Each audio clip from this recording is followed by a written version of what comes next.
Hello guys, आज की इस वीडियो में हम चैप्टर नंबर 6 टिश्यू के एक्सरसाइज पार्ट सॉल्व करने वाले हैं, क्वेश्चन आंसर्स और एक्सरसाइज जो इसके इंडेक्स क्वेश्चन है वो भी डिटेल में सॉल्व कर लेंगे इससे नेक्स्ट वीडियो में। तो चलिए क्वेश्चन आंसर सॉल्व करते हैं एक्सरसाइज पार्ट के। तो पहला क्वेश्चन क्या बोला है? पहला क्वेश्चन में define the term tissue. Tissue का चैप्टर है तो टिश्यू को डिफाइन करना है हमें। तो tissue is a group of cell that works together to perform a specific function in the body. देखो, जो सेल्स होते हैं ना, सेल्स के ग्रुप्स को और जो सेम काम करने वाले सेल्स हैं उनके ग्रुप को हम क्या कहते हैं? टिश्यू कहते हैं। अगर ग्रुप बन जाए सेल्स का और जो कि सिमिलर फंक्शन परफॉर्म करें तो उसे हम क्या कह देंगे? टिश्यू कह देंगे। तो वही है, tissue is a group of similar cells that work together, जो एक साथ काम करे to perform a specific function, किसी फंक्शन के लिए, और उनका जो काम हो वो भी सेम हो, तो उस ग्रुप को, सेल्स के ग्रुप को हम टिश्यू कह देंगे। अगला क्वेश्चन देखो, how many types of element, कितने एलिमेंट मिलकर हमारा टिश्यू, जाइलम टिश्यू बनाते हैं? देखो, 4 एलिमेंट होते हैं। एक होता है ट्रैकियड, एक होता है वेसल, और एक वेसल्स होता है, जाइलम पेरेन्काइमा होता है, एक होता है जाइलम फाइबर। ये 4 होते हैं जिन इनसे मिलकर हमारा क्या बनता है? जाइलम बनता है।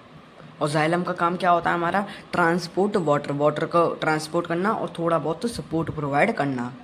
देखो, इन दोनों का काम तो वही होता है हमारा, वो ट्रांसपोर्ट करना वाटर का। और जो जाइलम फाइबर होता है ना, उसका काम सपोर्ट प्रोवाइड करना होता है। उसका बिल्कुल सारा काम होता है सपोर्ट प्रोवाइड करना है। तो इस वजह से हम कहते हैं कि जो जाइलम है ना, वो ट्रांसपोर्ट वाटर के साथ साथ वो सपोर्ट भी प्रोवाइड करता है प्लांट को। ठीक है, तो ये 4 है हमारे। अगला क्वेश्चन देखो, हाउ आर सिंपल टिश्यूज़। तो सिंपल टिश्यूज़ है ना, वो कॉम्प्लेक्स टिश्यूज़ से कैसे डिफरेंट हैं? देखो, सिंपल टिश्यूज़ किसी एक टाइप के सेल से बनते हैं एंड परफॉर्म, देखो ये रहा question, made up of only one type of cells and perform one basic function. जैसे कि एक ही फंक्शन परफॉर्म करेंगे, है ना, जैसे कि सपोर्ट प्रोवाइड करेंगे या फिर स्टोरेज का काम करेंगे। जैसे कि एग्जाम्पल है पेरेन्काइमा, कोलेनकाइमा और स्क्लेरेन्काइमा। यही तो होता है हमारे सिंपल परमानेंट टिश्यू, है ना। और जो कॉम्प्लेक्स परमानेंट टिश्यू हैं, जैसे कि ये तो पेरेन्काइमा, कोलेनकाइमा, स्क्लेरेन्काइमा, इससे अगला कॉम्प्लेक्स है। कॉम्प्लेक्स में 2 टाइप हैं, एक तो जाइलम और एक फॉलम। तो complex tissues are made up of more than one type of cell, एक से ज़्यादा सेल से बने हुए होते हैं that work together to perform multiple functions. इनके जो फंक्शन होते हैं ना, वो बहुत सारे होते हैं ना। मेन क्या होता है हमारा? ट्रांसपोर्ट ऑफ वाटर ट्रांसपोर्ट करेंगे या फूड को ट्रांसपोर्ट करेंगे, और स्टोरेज का काम तो होता ही है। जो जाइलम होता है वो वाटर को ट्रांसपोर्ट करता है, जो फॉलम होता है वो फूड को ट्रांसपोर्ट करता है। अब देखो, जो सिंपल टिश्यूज़ है ना, वो 3 टाइप के होते हैं। एक तो होता है पेरेन्काइमा, एक होता है कोलेनकाइमा और एक होता है स्क्लेरेन्काइमा।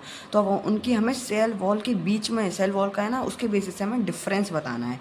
तो टिश्यू क्या है? टिश्यू, और यहाँ पे लिख दिया हमने टाइप ऑफ सेल वॉल, इनके सेल वॉल के टाइप। जैसे पहला है पेरेन्काइमा, तो पेरेन्काइमा की जो सेल वॉल होती है वो थिन होती है और सेल्यूलोज से बनी होती है, मतलब पतली होती है और सेल्यूलोज से बनी होती है। और कोलिनकाइमा है, कोलिनकाइमा उसकी जो थिक होते हैं, थिक पूरी थिक नहीं होती, कॉर्नर्स पे थिक होती है, और वो भी सेल्यूलोज से बनी हुई होती है और पेक्टिन से बनी हुई होती है, पेक्टिन, है ना।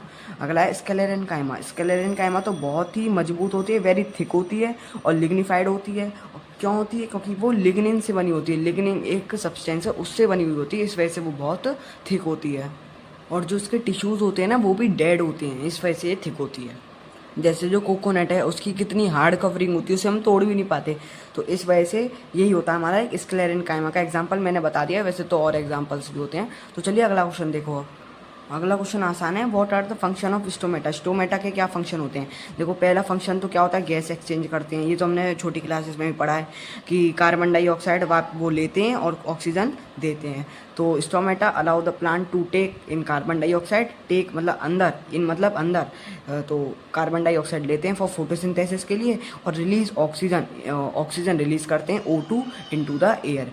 अब अगला है इसका एक और फंक्शन है ट्रांसपिरेशन का। Stomata help in loss of excess of water vapour, है ना, from the plant through a process called transpiration. तो खाली बस ये अभी तो 2 फंक्शन है, वैसे तो और फंक्शंस भी होते हैं, ये 2 इंपॉर्टेंट थे, ये बता दिए हैं। अगला है हमारा द डायग्राम की मदद से, हाँ, diagrammatically show the difference between the 3 types of muscle fibre. 3 type की मसल फाइबर के बीच में हमें डिफरेंस बताना है डायग्राम दिखाकर। देखो, डायग्राम बुक में है, इस वजह से मैंने बुक से समझा दूंगा। देखो, 3 तरह की मसल फाइबर होती हैं। कि स्ट्रैटेड मसल्स होती है, उसे हम स्केलेटन मसल भी कहते हैं क्योंकि वो बोन से जुड़ी हुई होती है, और उसे वो वॉलेंट्री मसल्स भी कहते हैं। अपीयरेंस कैसा होता है उनका? लॉन्ग होता है, लॉन्ग होते हैं वो, सिलेंड्रिकल शेप होती है उनकी, स्ट्रिप्ड होती है। स्ट्रिप मतलब जैसे कि ये है तो उसमें स्ट्रिप्स हैं, जैसे जेबरा की स्ट्रिप्स नहीं होती, वो लाइनें सी होती हैं तो उन्हें हम स्ट्रिप्ड कहते हैं। स्ट्रिप फाइबर्स होते हैं विद मैनी न्यूक्ली, न्यूक्ली मतलब इन पर बहुत सारे न्यूक्लियस होते हैं। इसका और कंट्रोल देखो पहले, कंट्रोल वॉलेंट्री, वॉलेंट्री मतलब हम उसे अपने उससे कंट्रोल कर सकते हैं। जैसे कि आप चल रहे हो तो वो एक वॉलेंट्री एक्शन है, तो आप रुक भी तो सकते हो, कंट्रोल कर सकते हो उसे। तो we can move them by our own will, हम उन्हें वॉलेंट्री मसल्स होती हैं, स्ट्राइटेड मसल्स है, तो उन्हें हम अपनी विल से कंट्रोल कर सकते हैं। अगला है लोकेशन। लोकेशन क्या होती है? Attach to bones. Skeleton muscle तभी तो कहते हैं इसे क्योंकि वो बोन से अटैच होती हैं, जैसे आर्म और लेग। फंक्शन क्या होता है इनका? Help in body movement, movement में मदद करती हैं। Fatigue but tired get after easily, वो get tired easily after work. भाई आप कहीं चलोगे, दौड़ोगे, भागोगे तो थक तो जाओगे ना, तो यही होता है हमारा, तो ये थक जाते हैं। Gate tired easily after work, movement करते करते थक जाते हैं। स्पीड क्या होता है भाई इनका? फास्ट मूवमेंट होता है, मूवमेंट मतलब फास्ट होता है, जैसे कि चल रहे हो ना तो वो मूवमेंट फास्ट ही है ना। देखो ये लॉन्ग भी है, इसका डायग्राम है, ये लॉन्ग है और इसमें काफ़ी सारे न्यूक्लियस हैं, दिख रहे होंगे, और स्ट्रिप्स हैं जैसे कि मैंने बताई थी, ये स्ट्रिप्स लग रही हैं, हाँ ये स्ट्रिप्स हैं, और ये वॉलेंट्री होती हैं, बोन्स से अटैच होती हैं, तो ये डायग्राम बनाना है, ठीक है। अगला है स्मूथ मसल्स। स्मूथ मसल्स होती हैं और उनका अपीयरेंस कैसा होता है? स्पिंडल शेप में होती हैं, नो स्ट्रिप्स, उनकी कोई स्ट्रिप्स नहीं होती, नॉन स्टार्टेड होती हैं, सिंगल न्यूक्लियस, खाली एक ही न्यूक्लियस होता है। जैसे कि ये एक वो है सेल है पूरा, तो उसके अंदर खाली एक ही न्यूक्लियस होगा। कंट्रोल इनवॉलेंट्री होता है भाई, इन्हें हम कंट्रोल नहीं कर सकते। जैसे कि स्टोमक है, इंटेस्टाइन है, स्मॉल इंटेस्टाइन, ब्लड वेसल्स हैं, इन्हें हम खुद से कंट्रोल कर लेंगे। ब्लड वेसल्स हैं, जैसे कि खून चल रहा है हमारी बॉडी में, फ्लो कर रहा है, हम उसे रोक लेंगे? बिल्कुल नहीं रोक पाएंगे।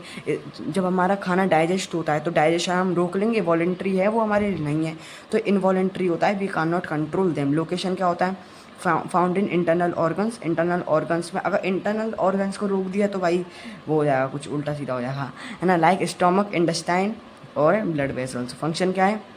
Help in internal movement, internal movement like digestion और ब्लड फ्लो। ब्लड फ्लो है, अगर हम उसे रोक लिया तो दिक्कत नहीं हो जाएगी, हम रोक थोड़ी सकते हैं, इस वजह से वो इनवॉलेंट्री होती है। फैटिक क्या होता है इसका? Do not gate tired easily, tired नहीं होती, क्योंकि टायर्ड हो गए, खून रुक गया हमारा तो मर भी सकता है इंसान, है ना, इस वजह से। और जो उसकी स्पीड होती है ना वो स्लो मूवमेंट होता है, क्योंकि डाइजेशन वगैरह होने में टाइम लगता है। तो ये इसका वो है डायग्राम, और इसमें देखो एक ही न्यूक्लियस है, ये एक स्ट्रिप है, एक सेल है, उसके अंदर खाली एक ही न्यूक्लियस है, ये अगली है उसके अंदर एक ही न्यूक्लियस है, और ये स्पिंडल शेप है इसकी, और कुछ स्ट्रिप्स भी नहीं है, जैसे इसमें स्ट्रिप्स थी इसके अंदर कोई भी स्ट्रिप्स नहीं है, नॉन स्ट्राइटेड होती हैं। तीसरा मसल फाइबर है हमारा कार्डियक मसल। अपीयरेंस क्या होता है? वो ब्रांच शेप की होती है, इनमें ब्रांचेस होती हैं, स्ट्राइटेड लाइक स्केलेटन मसल्स, वैसी ब्रांचेस नहीं, मतलब ब्रांच शेप की होती है, स्ट्राइटेड होती हैं, स्ट्रिप्स होती हैं इनकी like skeleton muscle. Skeleton muscle मतलब जो हमने पहली वाली देखी थी उसे हम स्केलेटन मसल भी कहते हैं। सिंगल न्यूक्लियस, और न्यूक्लियस भी एक होता है। Control, we can not control them, क्यों नहीं कंट्रोल कर पाते? क्योंकि found only in heart, heart के अंदर ही फाउंड होती है। इसका फंक्शन क्या होता है? Help in pumping blood. अब देखो हम कंट्रोल कर लेंगे इसे, अगर हम चाहें रोक लेंगे, तो अगर हम पंप, जो ब्लड पंप हो रहा है अगर उसे रोक लेंगे तो हमारी सांसें रुक जाएंगी, इस वजह से वो हार्ट पंप होना बंद हो जाएगा, तो इससे इंसान की डेथ हो सकती है। तो we can not control them, ये हम चाहें रोक लेंगे इसे, अपनी हार्ट बीट को बिल्कुल नहीं रोक पाएंगे। फाउंड इन ओनली हार्ट, जैसे मैंने बताया अभी, हेल्प इन पंपिंग ब्लड। फैटिक क्या होता है? Never get tired. भाई अगर ये टायर्ड हो गई तो दिक्कत हो जाएगी ना, अगर रुक गई थक के, जैसे कि जो पहले स्केलेटन मसल है उसमें हम थक जाते हैं मूवमेंट करते करते, अगर इसमें थक गए तो दिक्कत हो जाएगी फिर। फैटिक क्या? इसका नेवर गेट टायर्ड, टायर्ड हो गए, work non stop, non stop काम करता है, नॉन स्टॉप हमारी हार्ट बीट होती है। स्पीड क्या है? मीडियम मूवमेंट होता है, स्पीड में मीडियम मूवमेंट होता है, आराम से होती है इसकी हार्ट बीट वगैरह, क्योंकि ये ओनली हार्ट में पाई जाती है ना, इस वजह से रिदमिक होती है। अगला देखो क्वेश्चन, पहले इसका डायग्राम देख लो, जैसे कि ये और इसके अंदर ब्रांचेस शेप है जैसे कि मैंने बताई थी, और न्यूक्लियस खाली एक ही होता है, जैसे ये है पूरा, इसके अंदर एक ही न्यूक्लियस है, ये सेल है इसके अंदर एक न्यूक्लियस है, इस तरीके से। अगला है what is the function, specific function of cardiac muscle. जैसे कि मैंने डिफरेंस बताए थे, तो कार्डियक मसल का स्पेशल फंक्शन क्या होता है? देखो जैसे कि मैंने बताया था कि हार्ट बीट, वो हार्ट पंप होता है, तो यही फंक्शन है स्पेशल, और कुछ नहीं है। तो लिख दिया है यहाँ पे, the cardiac muscle is responsible for pumping blood, blood के पंप होने में रिस्पॉन्सिबल होती हैं, काम करती हैं throughout the body by making the heart beat continuously, heart beat continuously beat होती है अगला सेम क्वेश्चन है, हमें डिफरेंशिएट करना है स्ट्राइटेड, अनस्ट्राइटेड और कार्डियक मसल में। अभी जैसे कि बताया था, स्ट्राइटेड वही हमारा स्केलेटन मसल, और ये इनवॉलेंट्री से वॉलेंट्री भी कहते हैं, कार्डियक मसल तो हमारा सेम ही नाम है। तो उनके बीच में डिफरेंस बताना है, उनकी लोकेशन मैंने बता दी थी, स्ट्रक्चर वो भी बता दिया था, तो सब कुछ बता दिया था, लेकिन एक बार अलग से है ना क्वेश्चन, तो इस वजह से अलग से डिफरेंस देखते हैं इनका। अब देखो इसे, स्ट्रक्चर क्या होता है इसका, लॉन्ग होता है। स्ट्राइटेड मसल का लॉन्ग होती है, स्ट्रक्चर में सिलेंड्रिकल शेप होती है, मल्टी न्यूक्लिएटेड, बहुत सारे न्यूक्लियस होते हैं इसके, हैज स्ट्रिप्स, और स्ट्रिप्स होती हैं। पहली वाली में हमने देखा था नॉट ब्रांचेड, जैसे कि जो लास्ट वाली है ना कार्डियक मसल, उसमें ब्रांचेस हैं, इसके अंदर कोई ब्रांचेस शेप नहीं है। लोकेशन देखो उसकी, अटैच टू बोन्स, बोन से अटैच होती हैं, इस वजह से हम उसे स्केलेटन मसल कहते हैं। और नॉन स्ट्राइटेड मसल्स, जिसे हम इनवॉलेंट्री भी कहते हैं, इसे स्ट्राइटेड मसल को हम वॉलेंट्री भी कहते हैं और स्केलेटन भी कहते हैं, स्केलेटन मसल्स। ये स्पिंडल शेप की होती हैं, सिंगल न्यूक्लियस होता है, जैसे कि इस शेप की होती हैं, ऐसे ऐसे ऐसे, है ना, इस शेप की होती हैं। सिंगल न्यूक्लियस होता है, एक ही न्यूक्लियस होता है, नो स्ट्रैशन, कोई स्ट्रिप्स नहीं होती, ब्रांचड भी नहीं होती है, खाली ब्रांच तो यही होती है कार्डियक मसल। इसमें ब्रांच होती है यूजुअली वन न्यूक्लियस, एक ही न्यूक्लियस होता है, और इसमें स्ट्रिप्स भी होती हैं। और इसका लोकेशन देखो, non striated, found in internal organ में पाई जाती हैं, जैसे कि स्टोमक और ब्लड वेसल्स, और ये डाइजेशन वगैरह, ब्लड फ्लो वगैरह के उसके काम में आती हैं। और इसका क्या है काम, कार्डियक मसल का फाउंड ओनली इन हार्ट के अंदर पाई जाती है, हार्ट बीट कंटिन्यूसली इसी की वजह से बीट होती हैं। अगला हमें डायग्राम बताना न्यूरॉन का, उसे लेबल्ड करना, अच्छे से देखते हैं। तो ये रहा हमारा डायग्राम, बुक में ही दे रखा था, है ना। ये होती है, ये आपको दिख रहा होगा येलो कलर का पार्ट, ये होती है सेल बॉडी। और ये क्या होते हैं, ये जो स्ट्रिप्स है ऐसे लटक रही हैं, ये क्या होती हैं, डेंड्राइट होती हैं। ये क्या करती हैं, जितनी भी इंफॉर्मेशन होती है ना, देखो इससे आगे भी कोई, ये पूरा जो वो न्यूरॉन नहीं है, इस पूरे को हम न्यूरॉन कहेंगे। इससे भी आगे एक न्यूरॉन होता होगा, फिर उससे भी आगे एक न्यूरॉन होता होगा, जैसे कि ये पूरा, इसके पीछे भी न्यूरॉन होता होगा। जब तक ये न्यूरॉन होते हैं, जब तक हमारा ब्रेन से सिग्नल नहीं पहुँच जाता, तो वो ये क्या होती है, डेंड्राइट, ये सिग्नल लेती हैं, क्या क्या वो मैसेजेस आए हैं, क्या क्या क्या हुआ है ब्रेन ने, क्या मैसेज, बाहर से क्या मैसेज आए हैं, तो ये डेंड्राइट का काम होता है खाली। और फिर जो डेंड्राइट जब मैसेज रिसीव कर लेती है, तो वो किसे देती है, सेल बॉडी को दे देती है। अब सेल बॉडी और न्यूक्लियस का, न्यूक्लियस हमारा वो है जिसमें डीएनए वगैरह होता है ना, वही है न्यूक्लियस। अब जो सेल बॉडी है, फिर वो एक्सॉन में भेज देती है, एक्सॉन देखो ये लंबी सी दिख नहीं रही, ये एक्सॉन की तरफ भेज देती है। और फिर एक्सॉन जो होती है वो नर्व एंडिंग देखो यहाँ से नर्व एंडिंग हो रही है, तो ये पूरा न्यूरॉन खत्म, फिर ऐसे अगला न्यूरॉन आएगा, तो नर्व एंडिंग है ना, वो उससे अगले न्यूरॉन को क्या कर देंगे, इन्फॉर्मेशन भेज देंगी। तो यही होती है, एक होता है न्यूक्लियस, एक होती है सेल बॉडी डेंड्राइट होते हैं जो इन्फॉर्मेशन लेते हैं, सिग्नल्स वगैरह, और ये जो होते हैं ना इलेक्ट्रिकल सिग्नल्स में कन्वर्ट कर देते हैं, और एक्सॉन और ये नर्व एंडिंग। बस इतना ही था ये डायग्राम, ठीक है। अगला 10th वाला देखो, tissue that form the inner lining of our mouth. एक होता है टिश्यू स्क्वैमस एपिथीलियम, जो माउथ के अंदर होती है ना, जिसमें इनर लाइनिंग मतलब माउथ के अंदर इसकी जो स्किन होती है ना, वो बहुत पतली होती है माउथ के अंदर, है ना।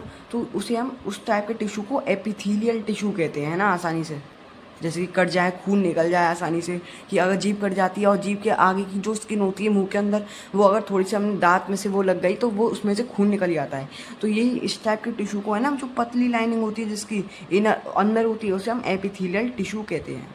हाँ ठीक है, अगला को देखो, tissue that connect muscle to bone. भाई मसल से बोन कनेक्ट हो रही है, उसे हम क्या कहेंगे, टेंडन कहेंगे। ये डायरेक्टली क्वेश्चन पूछा जाता है एग्जाम में कि अगर मसल से बोन कनेक्ट होंगे तो उसे क्या कहेंगे, बोन टू बोन क्या हो रहा है, उसे बोन टू बोन कनेक्ट हो रही है, उसे क्या कहेंगे। तो ये जो मसल टू बोन होता है उसे हम टेंडन कहते हैं, और जो बोन से बोन ही कनेक्ट हो रही है उसे हम लिगामेंट कहेंगे। ये कोई आ गया था बाहर, ठीक है। अब देखो जैसे कि एग्जांपल बताता हूँ, जैसे मेरी उंगली है, अब देखो ये है हमारी, ये मसल है, वो मसल नहीं है सॉरी बोन है, और ये भी बोन है। अब बीच में ये जो है ना, ये कनेक्ट कर रही है मसल, वो बोन को बोन से कनेक्ट कर रही है, क्या कर रही है, फिर लिगामेंट ही करेगी, क्योंकि बोन से बोन को लिगामेंट कनेक्ट करती है। और जैसे कि ये हमारे बाइसेप्स है, और बाइसेप्स से मसल से बोन को कनेक्ट हो रही है, तो उसे कहेंगे टेंडन। कौन कनेक्ट करता है, टेंडन कनेक्ट करता है। अगला देखो, tissue that transport food in plant. अब फूड कौन ट्रांसपोर्ट करता है, हमारा वही फाइलम करता है, और वाटर क्या करता है, जाइलम करता है। अगला देखो, टिश्यू डेट स्टोर फैट कौन स्टोर करता है, एडिपोज टिश्यू होता है एक, वो फैट को स्टोर करता है। अगला है connective tissue with a fluid by connective tissue क्या होता है, हमारा ब्लड होता है। जो ब्लड होता है ना, वो कनेक्ट करता है, जैसे कि ऑक्सीजन है, ऑक्सीजन वो कनेक्ट कर रहा है अदर पार्ट्स नहीं है, वो अंदर इंटरनल ऑर्गन्स, सबके अंदर ऑक्सीजन भेज रहा है और उसके काफ़ी सारे काम होते हैं। तो फ्लूइड टाइप का मैट्रिक्स जो कनेक्ट कर रहा हो ऑर्गन टू ऑर्गन, तो उसे हम कहेंगे ब्लड। फ्लूइड है क्योंकि वो। Tissue present in the brain, brain के अंदर भाई हमारा नर्वस टिश्यू ही होता है, ये तो हमने पढ़ाई है। अगला देखो अब, identify the type of tissue in the following: skin, bark of tree, bone, lining of kidney, tubule और वस्कुलर बंडल। जो स्किन होता है वो हमारा एपिथेलियल टिश्यू होता है ना। बार्क ऑफ ट्री क्या होता है? ट्री की जो बार्क को क्या कहेंगे? कॉर्क टिश्यू कहेंगे। अब जो बोन होता है वो होता है हमारा कनेक्टिव टिश्यू। भाई बोन क्या होता है? हमारा कनेक्टिव टिश्यू होता है। लाइनिंग ऑफ किडनी टेबल, भाई किडनी के ऊपर क्या होता है? एपिथेलियम टिश्यू होता है जो कि क्यूबॉइडल होता है, क्यूब की शेप में होते हैं ना। किडनी के ऊपर जो लाइनिंग होती है जो जिसे कवर करती है, किडनी को प्रोटेक्ट करती है, तो उसे हम क्यूबॉइडल एपिथेलियम टिश्यू कहेंगे। Vascular bundle complex permanent tissue होता है। खाली टिश्यूज़ के नाम पूछे थे तो बता दिए हैं। Name the region in which parenchyma tissue, parenchyma tissue कहाँ कहाँ प्रेजेंट होता है? देखो सिंपल परमानेंट टिश्यू के 3 टाइप होते हैं: पेरेन्काइमा, कोलेन्काइमा और लास्ट का आता है स्क्लेरेन्काइमा, है ना। और पेरेन्काइमा के भी वो होते हैं, एक तो क्लोरेन्काइमा होता है और एक होता है एरेन्काइमा। तो पेरेन्काइमा टिश्यू होता है ना, वो रूट्स में मिलता है, स्टेम्स में भी मिलता है, लीव्स में भी मिलता है। लीव्स में मतलब फोटोसिंथेसिस, जो फोटोसिंथेसिस के लिए होती है ना, तो वो कहाँ मिलता है? हमारा क्लोरोफिल, जो कि होता है क्लोरेन्काइमा में। पेरेन्काइमा के 2 टाइप थे ना, तो क्लोरेन्काइमा में तो वो मिलता है। और फ्रूट्स में भी मिलते हैं, सीड्स में भी मिलते हैं, और एक्वाटिक प्लांट्स जिसे हम एरेन्काइमा की मदद से एक्वाटिक प्लांट कैसे फ्लोट कर लेते हैं, उसमें एरेन्काइमा टिश्यू होते हैं। पेरेन्काइमा का ही टाइप होता है। तो एक्वाटिक प्लांट्स के अंदर भी हमारा क्या होता है? एरेन्काइमा टिश्यू होता है। और एरेन्काइमा टिश्यू किसका एग्जाम्पल है? वो किसका पार्ट है? पेरेन्काइमा का पार्ट है। तो ये भी हमारा पेरेन्काइमा टिश्यू होगा। तो अब एपिडर्मिस का रोल बताओ। What is the role of epidermis in a plants? जो एपिडर्मिस होता है वो आउटर मोस्ट कवरिंग होता है, प्रोटेक्टिव लेयर होती है ना, of the cells in plant. एक होता है एपिडर्मिस और एक होता है कॉर्क टिश्यू। तो एपिडर्मिस भी प्रोटेक्ट करता है। इट कवर्स द सरफेस, जो लीव्स होती है ना, तो लीव्स के ऊपर है ना थोड़ी सी एक लाइनिंग, मतलब एक प्रोटेक्टिव लेयर होगी, तो उसे हम एपिडर्मिस कहते हैं। It covers the surface of the leaves, leaves के सरफेस पे होगी। स्टेम जैसे कि उसमें छेद होते हैं ना, तो उन्हीं के बिल्कुल सरफेस पे पतली सी लेयर होगी, उसे हम एपिडर्मिस कहते हैं। It covers the surfaces of leaves, stems and roots, roots की भी पे होती है। It main role is to protect the plant from the injury. उसका मेन रोल क्या होता है भाई? इंजरी से प्रोटेक्ट करना प्लांट्स को। जर्म्स जो आते हैं, एक्सेसिव वाटर लॉस जो होता है ना प्लांट के अंदर, जैसे कि लीव्स उसमें से वाटर लॉस हो रहा है, तो उसे प्रोटेक्ट करती है एपिडर्मिस। अब अगला जो है परमानेंट प्रोटेक्टिव टिश्यू का दूसरा टाइप, कॉर्क टिश्यू, उसे भी देखो। Cork tissue is act as a protective tissue in plants by, ये भी प्रोटेक्टिव टिश्यू होता है, by forming a tough outer covering on stems, roots के अंदर, है ना। रूट्स के ऊपर प्रोटेक्टिव टिश्यू है जो कि बहुत ही टफ आउटर कवरिंग होती है जिसकी। It is made up of dead cells, और वो डेड सेल से बनता है। उसका क्या कंटेन करता है? विद वॉल्स कंटेनिंग सुबिरिन, सुबिरिन ये मैंने अच्छे से हाईलाइट कर दिया है। एक वैक्सी सब्सटेंस होता है that makes it waterproof, जो वाटर प्रूफ बना देता है, और वाटर प्रूफ बना दिया तो वो वाटर लॉस से प्रिवेंट करेगा। And gives shielding from physical damage, और डैमेज वगैरह होते रहते हैं ना, जैसे कि हीट पड़ती है, कभी कितनी धूप पड़ती है, कभी कोल्ड ठंड पड़ती है, और प्लांट को भी इंजरी हो जाती है कभी कभार, तो उससे प्रोटेक्ट करता है ये। Because cork tissue are tightly packed होते हैं, they create an effective barrier. जो कॉर्क टिश्यू होते हैं ना, वो प्लांट के ऊपर बहुत टाइटली पैक्ड होते हैं, बिल्कुल टाइटली पैक्ड होते हैं अच्छी तरीके से, तो वो बैरियर बन जाते हैं प्लांट के लिए। कोई भी उन पर मुसीबत आए, जैसे कि हीट, कोल्ड, इंजरी वगैरह हो जाए, तो वो बैरियर बन के प्रोटेक्शन देते हैं। अब देखो लास्ट सिंपल सी टेबल है। परमानेंट टिश्यू में 2 टाइप होते हैं, एक तो सिंपल परमानेंट, एक कॉम्प्लेक्स परमानेंट। और भाई सिंपल परमानेंट के भी तो 3 टाइप होते हैं, पेरेन्काइमा, कोलेन्काइमा और स्क्लेरेन्काइमा। और पेरेन्काइमा के भी 2 टाइप होते हैं, जो कि क्या होता है, एक तो क्लोरेन्काइमा होता है। कोलेन्काइमा और क्लोरेन्काइमा में डिफरेंस समझना। ये पेरेन्काइमा का टाइप होता है, एक क्लोरेन्काइमा होता है, एक कोलेन्काइमा होता है, और एक होता है स्क्लेरेन्काइमा, ठीक है। और कॉम्प्लेक्स के 2 टाइप होते हैं, एक तो जाइलम और एक फॉइलम, ठीक है। आई होप स्पेलिंग तो आती होगी। तो यहाँ से होती है हमारी पूरी एक्सरसाइज पार्ट ख़त्म। तो यहाँ से एक्सरसाइज पार्ट ख़त्म। इंडेक्स क्वेश्चन अगली वीडियो में मिल जाएंगे, है ना। तो फिर क्या, अगली वीडियो में मिलते हैं गाइस, तब तक के लिए बाय।